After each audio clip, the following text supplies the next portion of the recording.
Uno de los problemas del periodismo en la Argentina, de los medios en la Argentina, es tener conductas de manada, ¿no? Como dice el economista Joseph Stiglitz en una de sus teorías económicas, ¿no? Cuando todos empiezan a actuar del mismo modo y ante ciertos acontecimientos, el periodismo argentino y los medios argentinos en particular tienen conducta de manada. Empiezan a hablar todo el tiempo, todos, lo mismo. Y más grave aún, empezamos todos a decir las mismas cosas.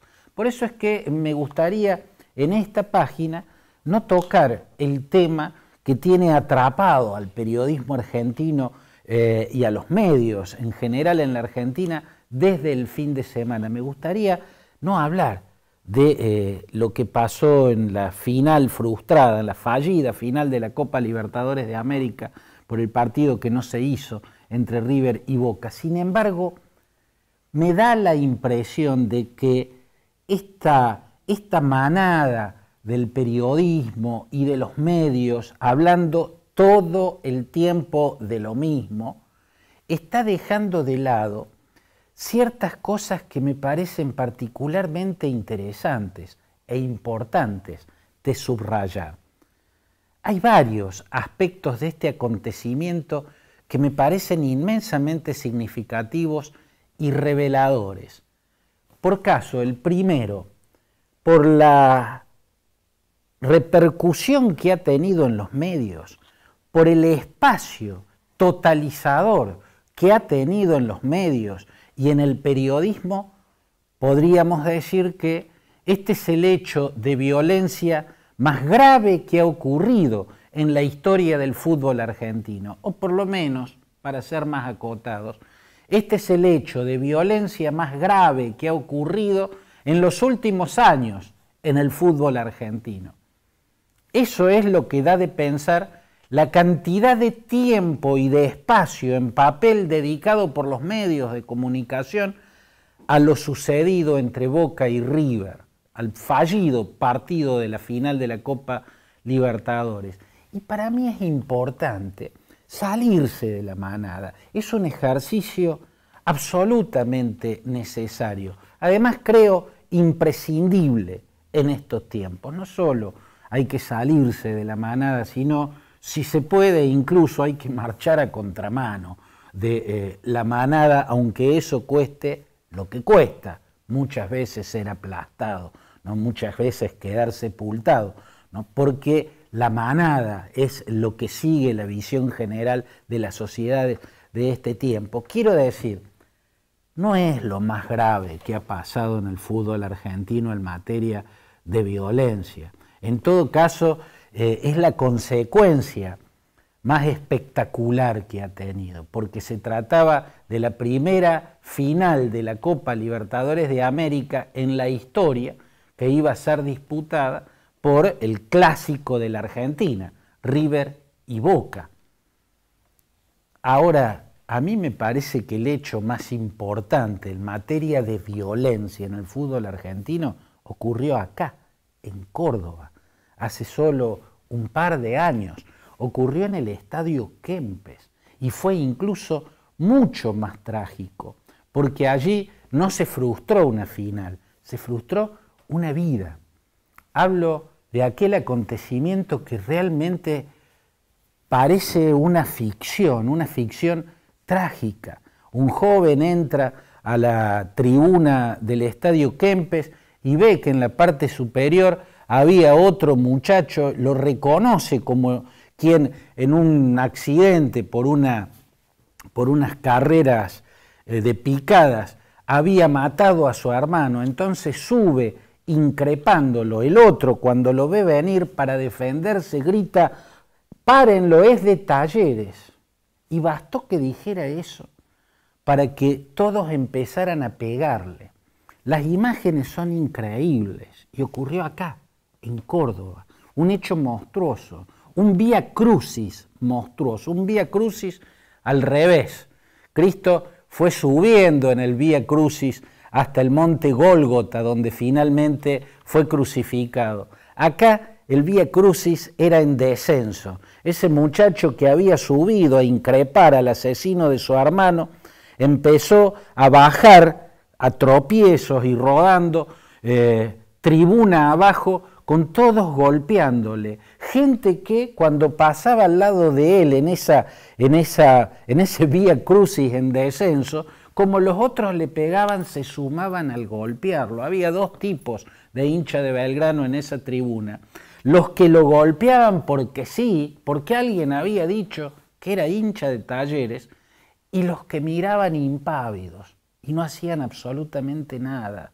Miraban, observaban cómo era golpeado, cómo era linchado un joven y rodaba tribuna abajo hasta que llega a la bandeja, al balcón de la bandeja, y de ahí lo arrojan hacia abajo, y abajo muere. Y mientras agonizaba, el único hincha de Belgrano que se acercó a él fue para robarle las zapatillas. Ni siquiera tuvo que apurarse cuando perpetraba ese hurto obsceno, porque nadie socorría a quien estaba ahí agonizando, como si el hecho de que hubiese sido señalado como un hincha de Talleres en una tribuna de Belgrano bastaba y sobraba para que ocurriese eso, el linchamiento. Eso fue lo más trágico que provocó la violencia descerebrada en el fútbol argentino. Hace mucho tiempo que el fútbol está dominado en la Argentina por una violencia descerebrada, pero que expresa al mismo tiempo algo que late en la Argentina, un rasgo de la Argentina. Y creo que la Argentina, frente a la frustrada final entre Boca y River, quedó de cara a esas frustraciones. De repente se convirtieron en hechos menores, algunos de significación política. Por ejemplo, Mauricio Macri, el presidente, terminó de corroborar que es un hombre que no entiende los mundos de los cuales él proviene. Proviene del mundo empresarial y, sin embargo, todo lo que había calculado como reacción y acción del empresariado ante su gobierno fracasó. No acertó una sola. Esperaba como reacción del empresariado, el mundo del que él proviene, una ola de inversiones para apoyar a su gobierno, y no hubo ninguna ola de inversiones. El otro mundo del que proviene es el fútbol. Fue nada menos que presidente de Boca, y por una cantidad significativa de tiempo. A un par de semanas de este clásico fallido, había dicho Mauricio Macri que él quería que se haga con los dos públicos, con las dos hinchadas. Casi que proclamaba que se haga con las dos hinchadas, dando garantías desde su posición, desde la presidencia, y como hombre conocedor del fútbol, porque viene de la dirigencia futbolística, que no iba a pasar nada, que la violencia ya era una etapa superada en la Argentina.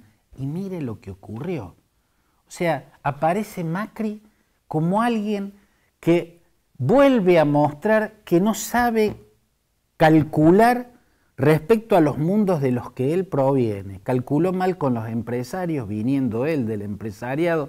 Calcula mal con el fútbol, viniendo él de la dirigencia futbolística. Pero esto casi que pierde importancia frente a lo que muestra como rasgos de la sociedad. Porque una vez más vemos la sociedad con tendencia al autosabotaje, la sociedad que conspira contra sí misma. Hay cierto rasgo suicida en la sociedad argentina. En definitiva, muchos de esos hinchas de River que arrojaron piedras contra el ómnibus de Boca estaban poniendo en riesgo la realización del partido para el cual habían comprado una entrada carísima y que anhelaban ver porque iba a ser una final histórica, ¿no? Por primera vez un Boca River definiendo la Copa Libertadores de América. Eso habían ido a ver al Estadio Monumental, el Núñez, y contra eso ellos mismos conspiraron cuando empezaron a tirarle piedras al micro que llevaba a los jugadores de Boca. ¿Qué otra cosa podía pasar como consecuencia de esa intifada absurda? Los argentinos vivimos intifadas todo el tiempo. Pueden estallar frente al Congreso de la Nación cuando se debate una ley controvertida, o puede estallar frente a un estadio de fútbol cuando se está por jugar una final histórica o cuando se está por jugar un partido intrascendente. Cualquier situación puede detonar una intifada en la Argentina. La intifada es la guerra de las piedras de los palestinos contra los soldados israelíes. La cuestión es que, viendo esos hinchas de River, que habiendo pagado una entrada carísima para ver un partido que anhelaban ver, sabotearon ese partido y lo frustraron, porque no podía ser otra la consecuencia de un ataque masivo, nada menos que contra los jugadores que iban a jugar ese partido. Entonces, otra vez la Argentina se descubre a sí misma viendo la inmensa cantidad de gente que tiene, cortando la rama de la que está colgada. ¿Por qué en Argentina hay tanta gente que en determinado momento empieza a serruchar la rama de la que está colgada? Y la consecuencia es obvia, ¡pum!, se caen. Otra vez el país que se sabotea a sí mismo.